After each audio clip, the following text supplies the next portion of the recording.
내부의 적, 탐욕을 물리치라 하는 제목으로 말씀을 나누도록 하겠습니다. 느헤미야 3장에서 우리는 유다 백성들이 연합해서 성벽을 재건하는 아름다운 모습을, 헌신의 모습을 보았습니다. 대제사장부터 일반 백성들까지 한 마음이 되어서 성벽을 쌓아 올리는 그 장면은 너무나 감동적이고 도전적이죠. 그리고 4장에 보면 주변 민족들이 동서남북으로 침략해 왔을 때, 방해하기 위해서 공격했을 때에도 느헤미야의 리더십 아래에서 온 백성이 하나님을 바라보며 하나님을 신뢰함으로 승리할 수 있었습니다. 그런데 오늘 우리가 읽은 이 5장을 보면 전혀 다른 분위기를 볼 수 있는데 아주 고통스럽고 침울하고 무거운 그런 분위기를 발견할 수 있습니다. 1절에 보면 그때에 백성들이 그들의 아내와 함께 크게 부르짖어 그들의 형제인 유다 사람들을 원망하는데, 이렇게 말씀하고 있습니다. 왜 원망했을까요? 동족 유다 사람들을 향해서 서로 왜 원망했을까요? 특별히 아내와 함께 부르짖었다, 이렇게 말하고 있습니다. 4장에서는 이 성벽 공사에 있어서 외부의 대적, 외부의 방해를 다루었다면 5장에서는 이스라엘 백성들 안에서 발생한 내부의 문제를 다루고 있는 것이죠. 어떤 조직이나 어떤 공동체나 어떤 나라이든지 가장 무서운 적은 외부의 적이 아니고 내부의 적입니다. 내부의 적. 그래서 이 내부의 문제를 적절히 조치하고 다루지 않으면 이 외적으로 아무런 방해나 공격이 없다 해도 스스로 자멸하게 되어 있습니다. 역사를 보면 이 사실이 너무나 자명하죠. 역사를 보면 수없이 이 예를 볼 수가 있습니다. BC 586년에 바벨론 제국이 느부갓네살이 예루살렘을 함락하고 성전을 파괴했습니다. 그 당시에 바벨론 제국의 위세는 엄청났습니다. 그리고 바벨론이란 그 성은 난공불락의 요새였죠. 그 성벽의 두께가 마차 2대가 함께 지나갈 수 있을 만큼의 넓이였고 아주 튼튼한 성이었습니다. 그래서 또 이 성 주변으로 해자가 둘러싸고 있고 또 성 가운데는 유프라테스 강이 가로질러 흐르고 있었습니다. 그래서 식수나 그런 식량의 걱정이 없는 그런 강한 성읍이었죠. 그래서 정면 돌파해서 성을 점령하는 것은 힘든 일이었습니다. 그런데 어떤 일이 발생하는가 하면 그 내부에 분열이 일어나고 마르둑 신을 섬기는 제사장과 왕과 갈등이 일어납니다. 그래서 이 마르둑 제사장들이 고레스 왕에게 그 수문을 열어줍니다. 수문을. 그래서 이 고레스의 페르시아 군대가 그냥 걸어 들어온 거예요. 그래서 피 한 방울 흘리지 않고 그냥 점령해 버렸습니다. 근데 그때 이 멸망하기 바로 전날 어떤 일이 있었냐면 다니엘서를 보면 그 내용이 나오는데 벨사살 왕이 그 위급한 상황인데 귀족 1000여 명을 불러놓고 술판을 벌였습니다. 잔치를 벌이고. 근데 그 술잔을 뭘 가지고 쓰냐면 그 예루살렘 성전에서 가져온 금잔을 가지고 술을 마시며 잔치를 벌이는 거예요. 그렇게 부패하고 타락했고 분열돼 있고 그러니까 외부에서 그냥 이렇게 뭐 큰 힘을 쓰지 않아도 무너지게 되는 것입니다. 로마 제국도 마찬가지죠. AD 476년에 서로마가 멸망할 때 그 근본 원인은 내부적 요인이었습니다. 그래서 이 서로마가 무너지게 된 것은 게르만족의 칼날 때문이 아니었죠. 18세기 영국의 역사학자 에드워드 기번이라는 사람이 쓴 유명한 책이 있는데 로마 제국 멸망사라는 책이 있습니다. 이 책에 보면 이 로마 제국의 멸망 원인을 내부적으로 찾고 있는데 그 멸망 직전의 로마의 상태가 도덕적으로 특히 성적 타락이 극에 달해 있었습니다. 그리고 멸망하기 직전 한 100여 년 동안 황제가 20번이 바뀝니다. 수명의 황제가 계속 바뀌는 거예요. 권력 다툼, 분열. 그래서 이미 그 내부로부터 썩어 문드러져서 외부의 작은 충격에도 그냥 무너져 버리는 것입니다. 또 하나 더 예를 들어본다면 우리 고구려 같은 경우에도 연개 소문이 죽고 난 이후에 그 아들 사이에 권력 다툼이 분열이 일어나죠. 근데 장남이 이 다툼에서 밀려납니다.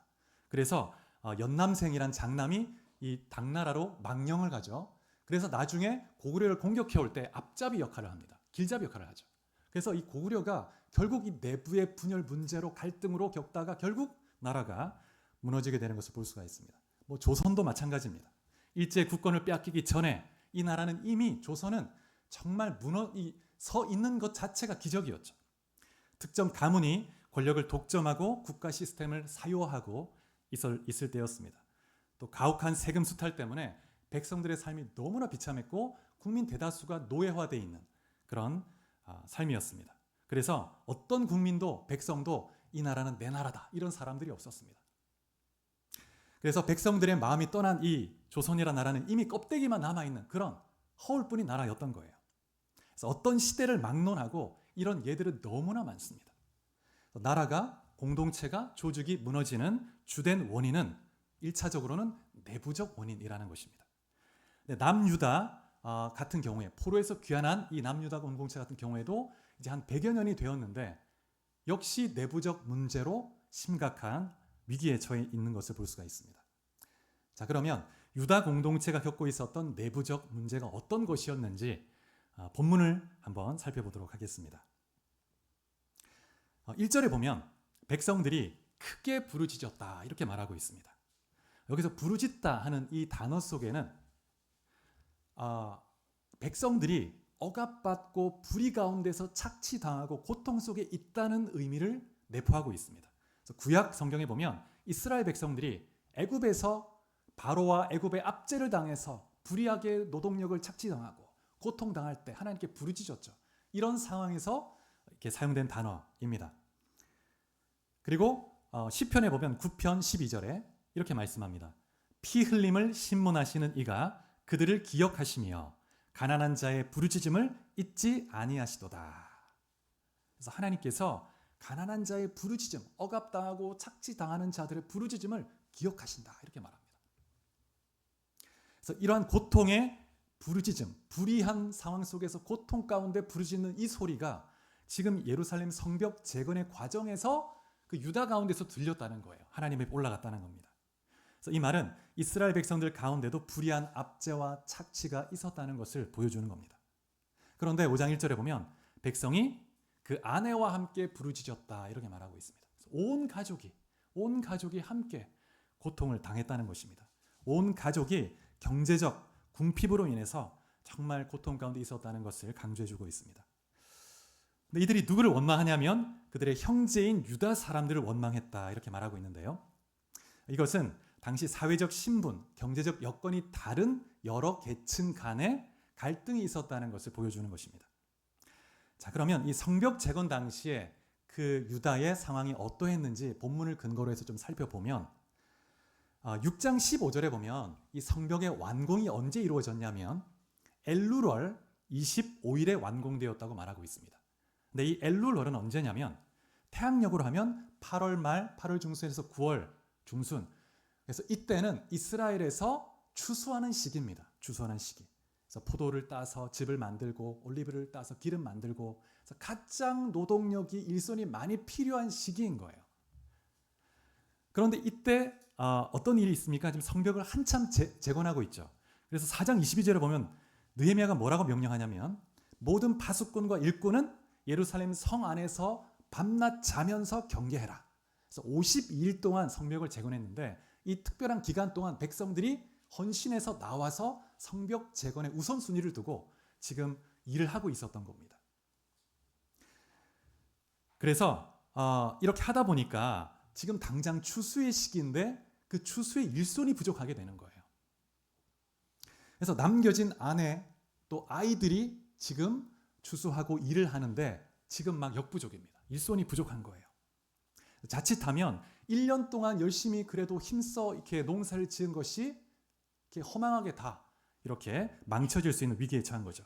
근데 설상가상으로 3절에 보면 지금 이 흉년의 곡식을 얻자 이렇게 말합니다.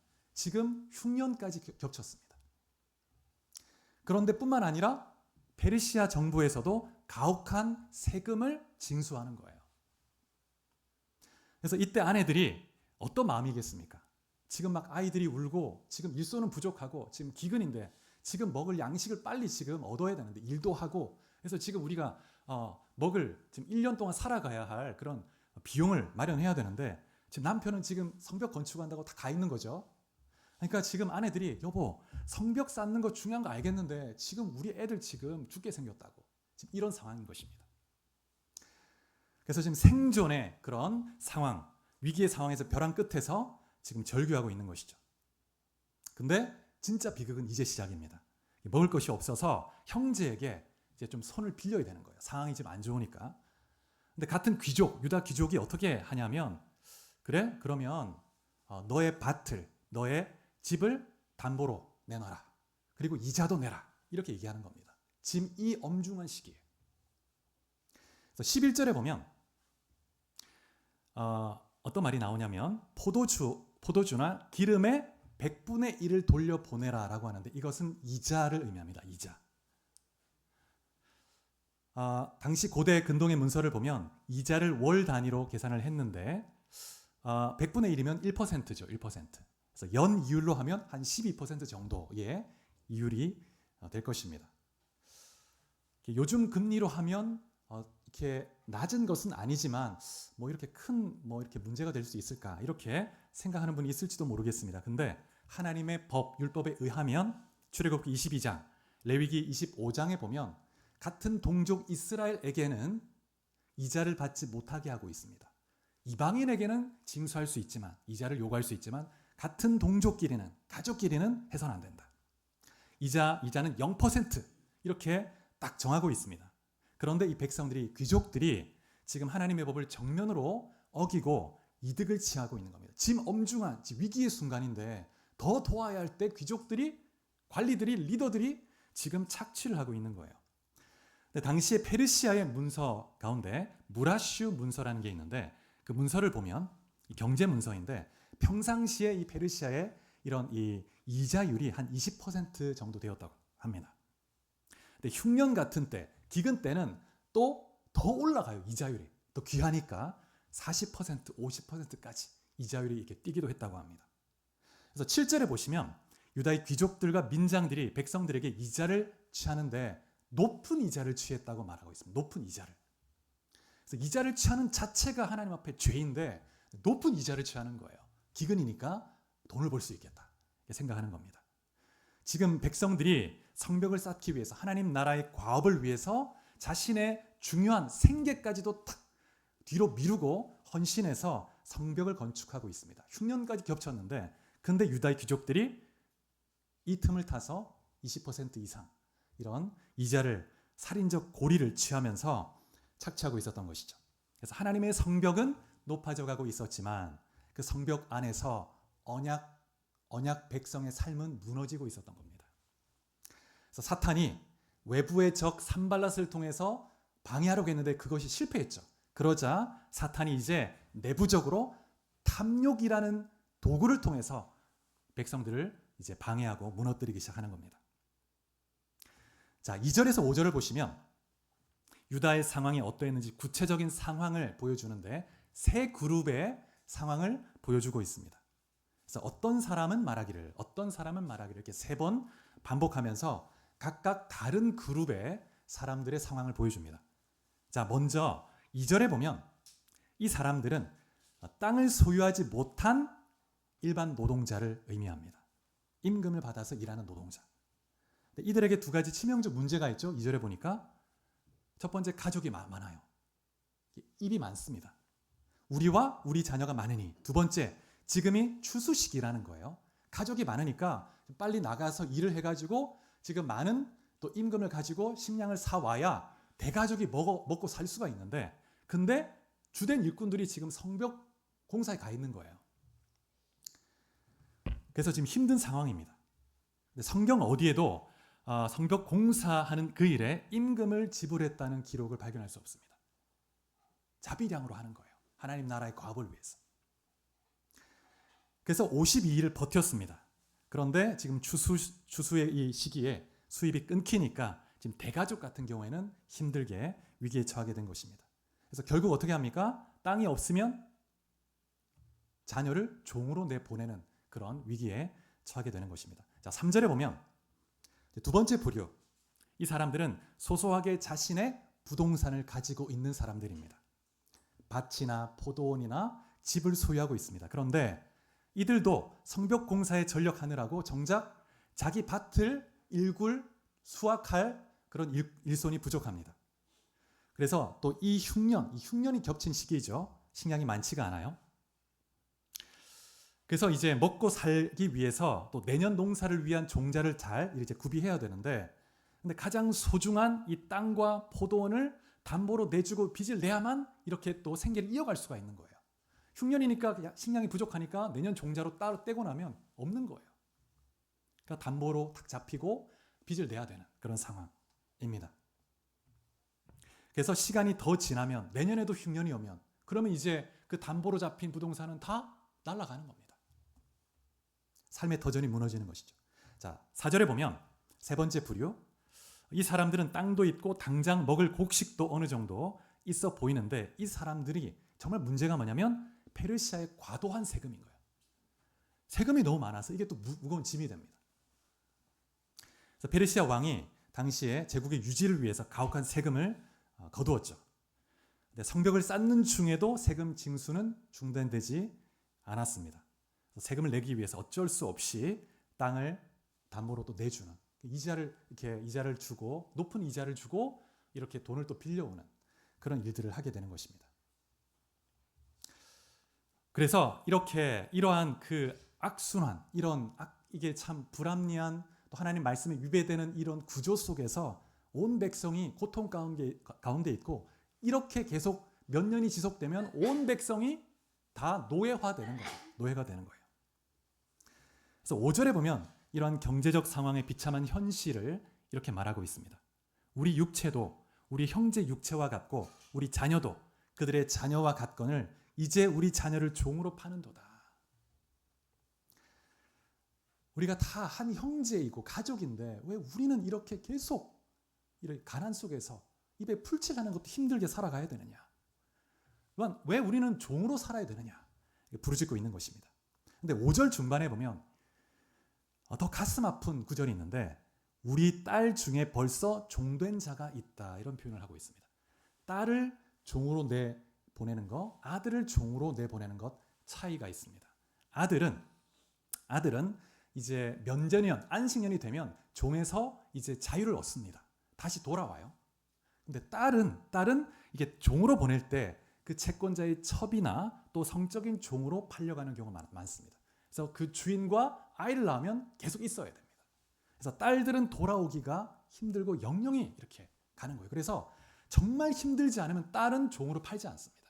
근데 딸까지도 종으로 팔아야 되는 이런 위기에 다다라 있는 것입니다. 그래서 5절에 보면 이들의 이 상황이 다 함축된 절규가 나오는데 우리의 밭과 포도원이 이미 남의 것이 되었으나 우리에게는 아무런 힘이 없도다.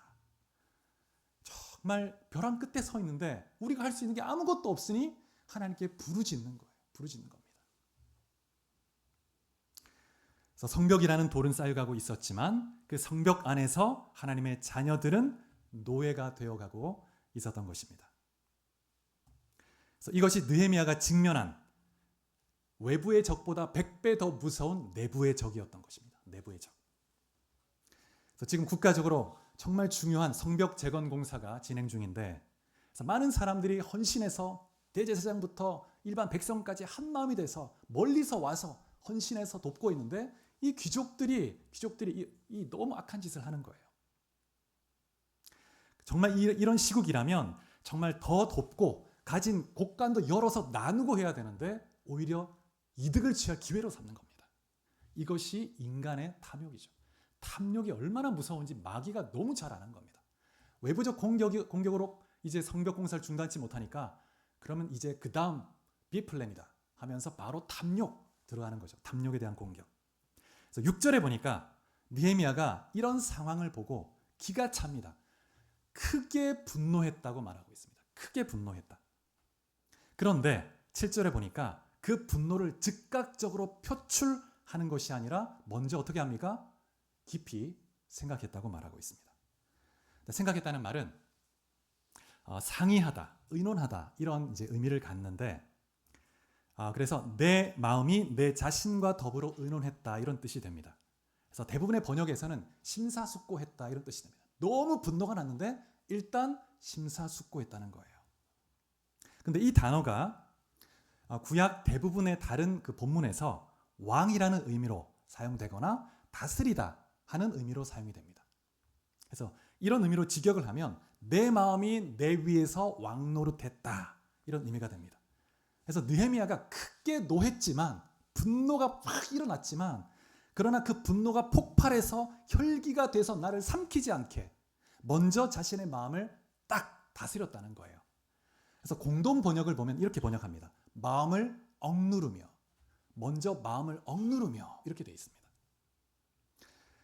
그래서 느헤미야가 동족의 탐욕, 불의의 소식을 듣고 크게 분노가 일어났는데 근데 그 분노를 다루는 그 방식을 보면 세 단계를 볼 수 있는데 우리가 정말 성숙한 분노의 그런 모델로 배울 만한 과정을 볼 수 있습니다. 첫 번째 단계는 감정을 느끼는 단계죠. 불의를 보고 분노하는 겁니다. 불의를 보고도 분노하지 않는 것은 그건 정상적인 사람이 아닙니다. 불의를 보고 분노해야 합니다. 분노해야 돼요. 근데 그 분노를 어떻게 표출할 것인가? 두 번째 단계는 즉각적으로 표출하거나 분노에 휘둘리는 것이 아니고 그 분노의 감정을 먼저 지성적으로 말씀 안에서 해석하는 겁니다. 내가 왜 분노가 일어나지? 이 분노의 원인이 무엇인가? 하나님 말씀은 뭐라고 얘기하고 있는가? 이런 시간이 필요합니다. 그러기 위해서 잠시 시간을 두고 생각하는 겁니다. 그래서 분노가 일어날 때는 잠시 시간이 필요해요.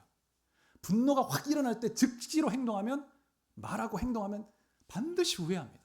또 이 불이 육의 열매를 거두게 되어 있습니다. 그래서 느헤미야가 잠시 시간을 두고 깊이 생각하는 겁니다. 말씀을 묵상했겠죠. 율법에 뭐라고 얘기하고 있지? 내가 어떻게 해야 되지? 주여 지혜를 주옵소서. 그리고 충분히 말씀 안에서 묵상하며 마음을 정리한 다음에 의지의 단계로 나아갑니다. 귀족들을 그제서야 부르는 거예요. 그리고 나서 의지적 행동으로 나아갑니다. 7절에 보니까 귀족들과 민장을 꾸짖었다 이렇게 말하고 있습니다. 그래서 꾸짖다는 말은 그냥 단순히 소리치고 막 이렇게 야단쳤다 이런 말이 아니라 그 의미가 법적인 의미를 갖고 있습니다.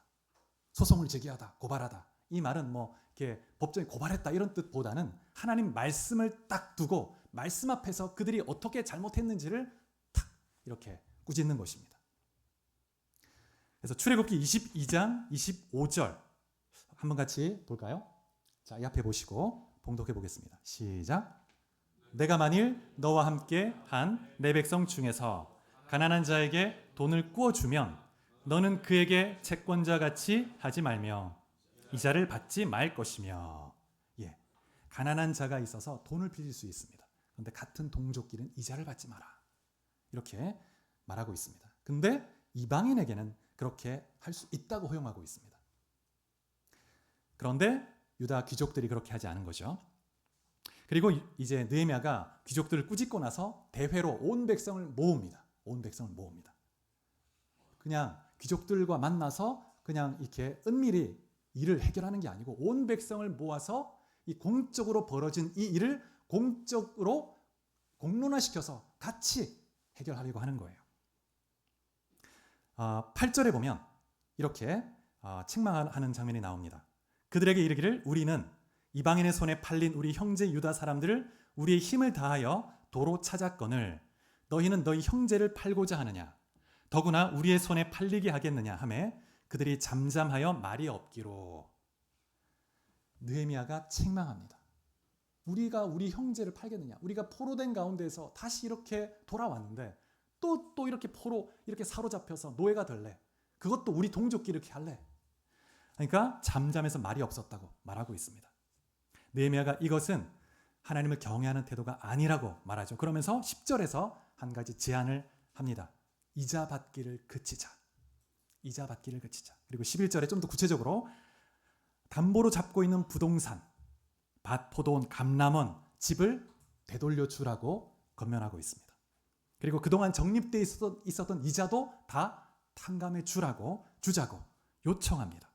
강요가 아니고 요청합니다. 말씀을 통해서 너희가 하나님을 경외하는 마음을 가지고 이렇게 해주면 좋겠다. 요청하면서도 엄히 말씀의 권위를 가지고 얘기하는 거예요. 그리고 이제 11절에 보면 돈, 곡식, 또 포도주, 기름 이런 것들은 이자로 사용되는 그런 것들입니다. 이러한 이 느헤미야의 제안에 대해서 귀족들과 민장들이 어떻게 반응합니까? 감사하게도 하나님의 성령의 감동이 있었습니다. 그래서 이 귀족들이 거부하고 또 뭐 이렇게 악하게 반응할 수 있지만 그렇게 하지 않고 우리가 당신의 말씀대로 행하여 돌려보내고 그들에게 아무것도 요구하지 아니하리이다. 이런 결단을 하게 됩니다. 그리고 13절 마지막 부분에 보면 백성들이 그 맹세한 대로 다 지켰다. 이렇게 말하고 있습니다. 그래서 느헤미야가 말씀에 근거해서 제안했고 백성들이 자발적으로 순종함으로 하나님 앞에 나아간 것입니다.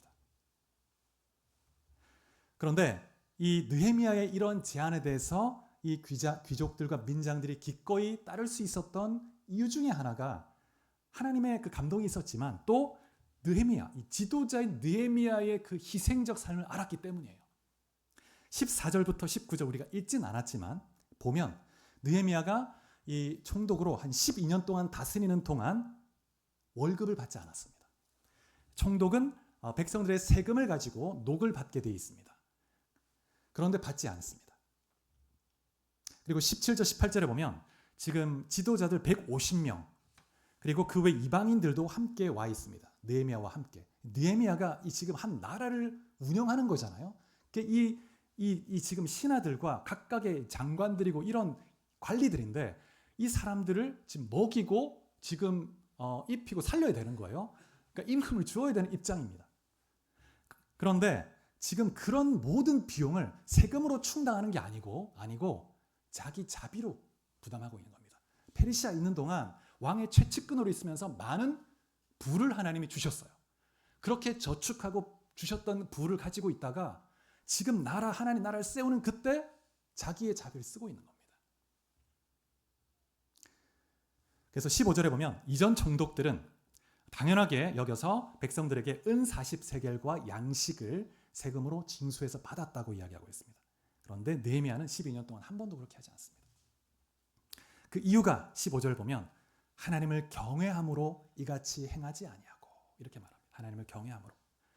자신의 배를 불리는 것에 전혀 관심이 없습니다. 하나님이 이 때를 위해서 내게 부를 주셨구나.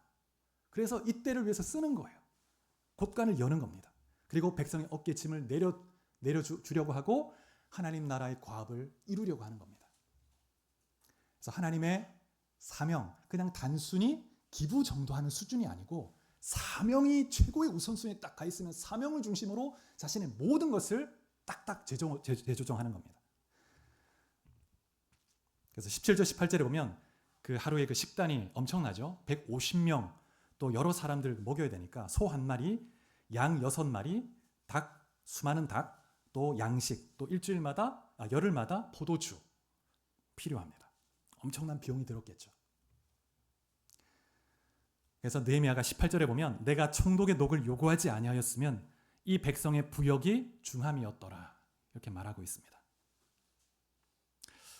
여러분, 리더란 자신이 인도하는 사람들보다 더 멀리 나가는 사람입니다. 리더라고 하면 그냥 목사나 그냥 중직자만 리더가 아니고 여러분 한 사람 한 사람을 주님은 리더로 보십니다. 이 세상 가운데서 영향을 미치는 사람, 그것이 리더이죠. 리더. 하나님이 아브라함을 부르시고 이스라엘을 축복의 통로로 부르셨습니다. 세상의 리더로 부르신 거예요. 영향을 미치고 선한 하나님의 축복을 흘려보내는 통로로 세우신 거죠. 그 리더란 인도하는 사람들보다 인도받는 사람도 멀리 가는 사람. 바울이 고린도전서 9장에서 보여준 것처럼 바울도 자신이 합법적으로 누릴 수 있는 사도적 권리를 포기했습니다. 그런 것처럼 느헤미야도 마땅한 그 임금의 권리를 포기한 거예요. 그래서 정말 성숙한 리더의 기준은 자신이 누릴 수 있는 권리의 크기가 아니라 포기한 권리의 크기로 드러나는 겁니다. 포기한 권리. 그래서 여러분, 권리를 사명 아래 두시는 여러분 되시기 바랍니다. 느헤미야에게는 세금을 거둘 정당한 법적 권리가 있었지만 그 권리를 포기했어요. 권리 포기를 한 거예요. 신을 벗은 겁니다. 신을 벗은 거예요. 형제의 짐을 덜기 위해서. 우리도 이렇게 말할 수 있습니다. 내 권리인데 왜 안 돼?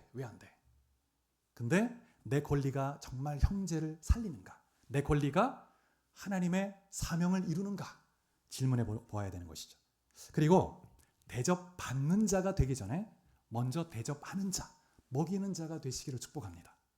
총독은 어떤 의미에서 대접받는 자리일 수도 있습니다. 왜냐하면 그 직책이 중요한 직책이기 때문에 그 직책을 맡은 자를 존중하는 것은 마땅합니다. 그런데 느헤미야는 군림하는 것이 아니라 이 150명을 먹이는 종의 자세로 섬기는 위치에 있었던 거죠.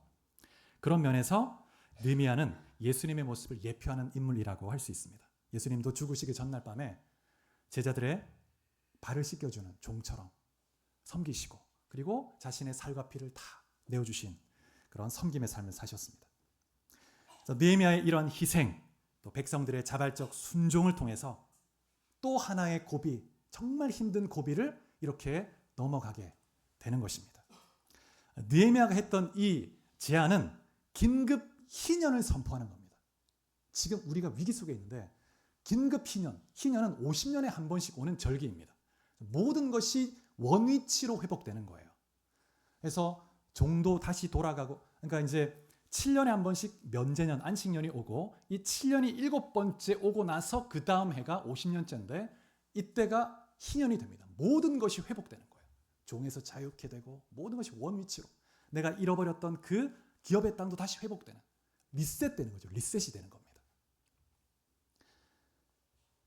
그래서 하나님께서 가난의 대물림을 끊게 하시고 인간의 끝없는 탐욕이 그 땅을 지배하지 못하도록 하나님 백성 모두가 하나님의 복을 누리도록 하나님이 계획하신 겁니다. 그래서 여러분 구약 성경을 보면 이 경제 정의는 하나님이 그 백성에 강조한 정말 중요한 말씀 중에 하나입니다. 경제 정의를 위해서는 하나님 백성이 탐욕을 버려야 합니다. 탐욕을. 그래야 경제 정의가 실천이 될 수가 있죠. 근데 이 희년은 이 경제 정의를 위해서 하나님이 최소한으로 만들어둔 하나의 장치입니다. 장치. 또 이 희년을 너무 자주 해도 안 돼요. 그러면 이게 또 제대로 돌아가지가 않습니다. 50년에 한 번. 근데 만약에 하나님 백성이 이 말씀에 불순종하면 어떻게 될까요? 하나님이 강제적으로 희년을 집행하십니다. 그것이 586년에 유다가 바벨론에 멸망되게 하시고 다 포로로 잡혀가게 하시는 거예요. 그래서 이제 가나안 땅의 안식년을 누리죠. 안식을 누립니다. 다 리셋시켜 버립니다. 하나님이. 탐욕을 부리고 하나님 말씀에 불순종할 때. 그래서 12절에 보니까 귀족들이 우리가 당신의 말씀대로 행하여 돌려보내겠습니다. 근데 느헤미야가 인간이 얼마나 간사한지, 이 탐욕이라는 게 얼마나 무섭고 우리가 얼마나 약한지 알기 때문에 사람들 앞에서 맹세하게 합니다. 맹세하게. 그래서 맹세를 시키죠. 제사장을 불러서 그리고 맹세합니다. 단순히 사람 간의 약속이 아니고 하나님 앞에서, 회중 앞에서 약속하게 하는 거예요. 그래서 느헤미야가 백성들의 그 자발적 헌신이 마음에서 우러나는 것인 줄 믿었지만 그들의 연약함을 돕기 위해서 구조적으로 딱 맹세, 서약이라는 틀을 딱 가지고 울타리를 쳐주는 겁니다. 그리고 13절에 보면 시각적 메시지를 던지죠. 자신의 옷을 털어버립니다. 이대로 행하지 않을 때 하나님이 다 빈털터리를 만드실 것이다. 이렇게 하면서 상징적 행동으로 경고하는 것을 볼 수가 있습니다. 그리고 이제 19절에 보면 약간은 좀 당혹스러울 수도 있는 느헤미야의 기도를 볼 수가 있습니다. 내 하나님이여, 내가 이 백성을 위하여 행한 모든 일을 기억하사 내게 은혜를 베푸시옵소서. 13장에 보면 느헤미야가 이런 기도를 한 4번 정도 합니다. 하나님, 나를 기억해 주옵소서. 약간 좀 갑자기 좀 약간 기복적인 좀 이런 모습을 드러내는 것 같기도 합니다. 야, 저 결국 자기 복 받으려고 이렇게 했던 거야? 뭐 이렇게 본다면 좀 잘못된 관점이죠. 이 고백 안에 느헤미야가 가지고 있는 그 마음이 어떤 마음인가? 정말 하나님 앞에 코람데오의 정신으로 정말 하나님을 바라보는 그런 고독한 고백입니다. 보상을 요구하는 기복적 기도가 아니고 자신이 선한 양심, 바른 동기로 행했다는 것을 하나님 당신만은 기억해 주십시오. 내가 하나님 앞에서 이렇게 한 것입니다. 이렇게 고백하는 겁니다. 그래서 총독의 권리를 포기하고 그동안 쌓아왔던 이 재산을 다 털어서 섬기는 이 삶, 사람들이 보면 당연하게 여길지도 모릅니다. 귀족들은 야, 잘됐다. 뭐 느헤미야는 저렇게 손해보는데 우리 뭐 이 정도 손해야 뭐 별거 아니다. 뭐 이렇게 볼 수도 있고, 그렇게 세상의 박수 소리가 들리지 않는 고독한 자리에서 하나님 앞에서 하나님 당신만은 기억해 주십시오. 하나님께서 아십니다. 이렇게 고백하는 것입니다. 그래서 세상은 겉으로 드러난 성벽이라는 결과물에 환호하지만 느헤미야의 마음은 오직 하나님 나라의 과업, 그 성벽 재건이라는 그 일에 온 마음이 가 있고 하나님이 시선이 있는 곳, 하나님의 마음이 있는 곳에 마음을 가지고 우선순위를 두고 헌신했던 것입니다. 그래서 여러분, 하나님이 기억하시는 삶을 사시기를 축복합니다. 사람이 알아주지 않아도 괜찮습니다. 하나님 당신만 인정해 주신다면 하나님 저는 만족합니다. 하나님 기억해 주십시오. 기억해 주십시오. 세상 아무도 몰라도 은밀히 하나님 앞에 정말 여러분이 헌신한 그 헌신 하나님은 기억하십니다. 기억하십니다. 그리고 결코 그것은 손해가 아니고 하나님 나라의 놀라운 하나님의 은혜로 축복하실 줄 믿습니다. 느헤미야 5장에 나타난 이 경제적 억압, 착취, 불의는 오늘 우리가 사는 이 사회를 그대로 반영해 줍니다. 아, 세상이 다 똑같구나. 시대마다 다른 게 별로 없구나. 해 아래 새 것이 없구나. 발견하게 됩니다. 느헤미야가 경제적 불평등, 이 착취 구조를 해결했던 이 방식은 오늘 우리에게 중요한 통찰을 주죠.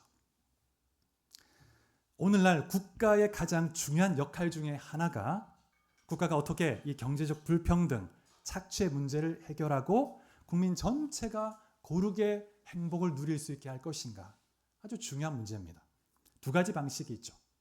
큰 정부의 역할을 넓혀서 많은 권력을 주는, 정부의 권력을 최소화하는 작은 정부, 두 가지로 볼 수 있는데 프랑스 혁명 모델, 미국의 초기 모델로 우리가 구분해 볼 수 있습니다. 큰 정부 같은 경우에는 높은 세금을 부과하고 또 강한 통제를 통해서 국가가 직접 부를 분배합니다. 그래서 불평등을 해결하려고 하죠. 그런데 이 방식에 한계가 있어요. 한계가 있습니다. 높은 세금, 강한 규제를 하게 되면 그러면 개인적 창의성이 떨어질 수밖에 없고 많이 가진 부자들이 떠나게 돼요. 그 구조 아래 살 수가 없습니다. 결국에 그 끝에 계속 가게 되면 국민 대다수가 가난한 노동자만 남을 수밖에 없고 극소수의 권력자와 부유한 자만 남습니다. 그래서 국가가 만능 해결사가 될 수 없죠. 그 국가는 개인의 자유와 사유재산을 보장하는 울타리가 되되 불법적 독점이나 사기적 착취를 막는 최소한의 법적 구조적 장치를 딱 마련해주는 그러한 어떤 공정한 심판자가 되어야 하는 것이죠. 그러면서 적절한 제도를 통해서 극빈자를 도울 수 있는 그런 장치도 마련해 주어야 됩니다. 그러면 작은 정부는 어떤가? 작은 정부도 한계가 있어요. 한계가 있습니다. 복지의 주체가 국민이 되게 하는 겁니다. 정부의 기능은 축소화하고 최소화하고 국민이 자유롭게 스스로 기부하고 섬기고 나누게 하는 거예요. 근데 여러분, 그게 가능할까요? 인간의 본성이 부패했지 않습니까? 그래서 근본적으로 이기적인 본성이 있기 때문에 나누지 않습니다. 인간이. 그냥 두면 한없이 빈익빈 부익부가 되는 거예요. 유다의 상황처럼 되는 겁니다. 그래서 이 탐욕을 제어할 수 있는 유일한 힘이 뭐냐면 신앙의 힘입니다. 신앙의 힘. 그래서 자유민주주의와 자유시장 경제와 기독교가 함께 갈 때만이 행복한 번영하는 국가가 될 수 있는 것이죠.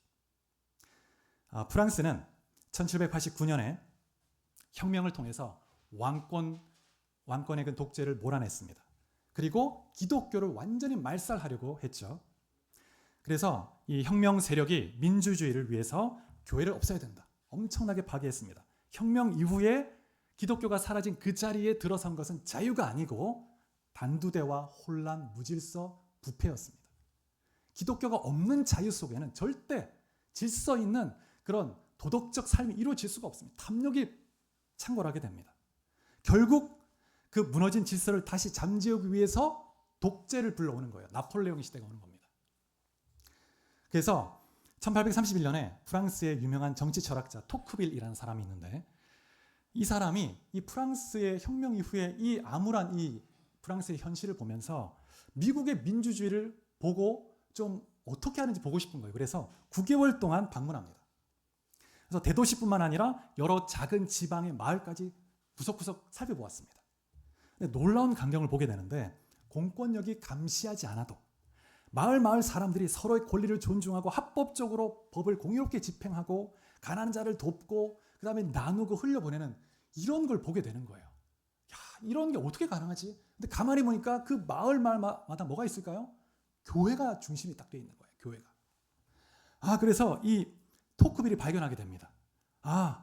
기독교 신앙이 이 지금 미국 민주주의 근간이구나. 그러면서 했던 유명한 말이 있죠. 우리 한번 같이 읽어볼까요? 이 자유는? 자, 시작. 자유는 도덕 없이 설 수 없고 도덕은 신앙 없이 설 수 없다. 하나님을 두려워하는 신앙이 그 시민의 마음속에 도덕적 자제력을 심게 될 때, 일으킬 때 비로소 자발적 권리 포기, 헌신이라는 노블레스 오블리주가 일어나게 되는 거죠. 신앙이 있어야 합니다. 인간은 탐욕이 넘치기 때문에. 그래서 교회가, 주의 백성들이, 근데 가만히 우리를 돌아보면 과연 교회인 우리는 그렇게 하고 있는가? 돌아볼 때 반성하게 되죠. 느헤미야가 하나님을 경외함으로 이같이 행하라 호소했는데 하나님 여전히 우리에게 말씀하십니다. 하나님을 경외함으로 이렇게 행하라, 이렇게 행하라. 그래서 교회는 정말 하나님이 허락하신 이 신앙의 자유 안에서 우리에게 주신 축복과 불을 기꺼이 구제하고 나누고 또 선교하고 흘려보내야 되죠. 그럴 때 하나님이 기뻐하신 뜻을 이루어갈 수 있습니다. 말씀을 맺겠습니다. 말씀 마무리하면서 우리 안에 있는 탐욕을 점검해 보면 좋겠습니다. 그래서 우리는 진지하게 말씀의 빛에 비추어서 늘 점검해야 합니다. 우리의 내면을. 그러지 않으면 어느샌가 탐욕이 내 마음에 찾아와서 나를 삼켜버립니다. 탐욕의 노예가 되죠. 늘 질문해야 합니다. 여러분, 그 탈무드에 이런 말이 있습니다. 정욕에 대해서 한 말인데 저는 탐욕에도 똑같이 적용된다고 생각하는데, 탐욕과 정욕은 나그네로 와서 손님이 되고 결국 주인이 된다. 나그네로 와서 손님이 되고 주인이 된다는 거예요. 탐욕이란, 정욕이란 무서운 겁니다.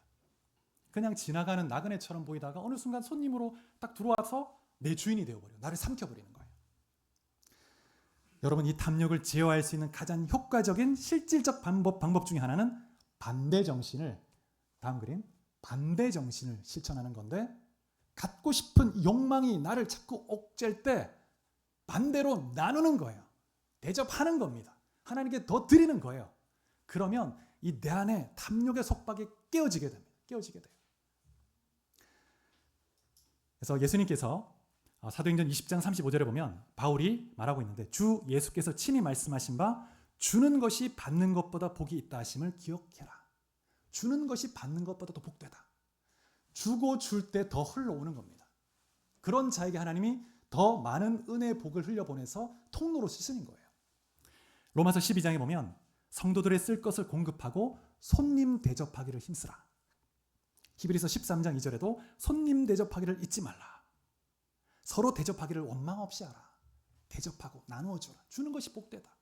여러분, 여러분의 삶에서 커피 한 잔도 먼저 사시고, 그 다음에 또 식사도 먼저 대접하고, 그렇게 해서 정말 작은 실천에서부터 탐욕을 제어하고 이기고 하나님 나라 확장하는 귀한 하나님 나라의 백성 되기 원합니다. 마지막으로 우리 말씀 한 구절 보고 기도하도록 하겠습니다. 잠언 19장 17절 같이 한번 읽어볼까요? 시작. 가난한 자를 불쌍히 여기는 것은 여호와께 꾸어드리는 것이니 그의 선행을 그에게 갚아주시리라. 가난한 자를 돕고 구제하는 것은 하나님께 빌려드리는 겁니다. 하나님께. 근데 여러분, 하나님은 그 백성에게 절대 이자 받지 마 했잖아요. 하나님이 빌려가시면 하나님은 반드시 이자를 쳐주십니다. 이자. 몇 퍼센트? 30배, 60배, 100배. 하나님은 결코 잊지 않고 갚아주신다. 갚아주신다. 약속하고 있습니다. 여러분, 그래서 근데 참 갑자기 생각이 났는데, 그 전 세계에 여전히 지금 1분에 한 10명씩 굶어 죽습니다. 여러분, 그 통계가 있어요. 그 책이 있죠. 왜 지구의 한편에는 아직도 굶어 죽는 사람이 있는가, 이런 책이 있어요.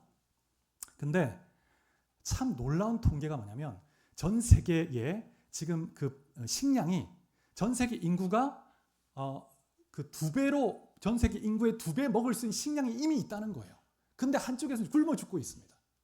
더 놀라운 사실이 뭐냐면, 이 전 세계의 부의 90%가 90%가 기독교적 배경을 가진 국가에 집중되어 있습니다. 이 말이 뭘까요? 무슨 뜻일까요? 주의 백성이 나누지 않는다는 거예요. 탐욕을 가지고 있다는 겁니다. 그래서 오늘 이 말씀은 이 시대를 향한 교회에게 주시는, 나에게 주는 정말 경고이고 도전이고 또 결단을 촉구하는 말씀인 줄 믿고 하나님 앞에 결단하고 축복의 통로로 설 수 있기를 주의 이름으로 축복합니다. 같이 기도하시겠습니다.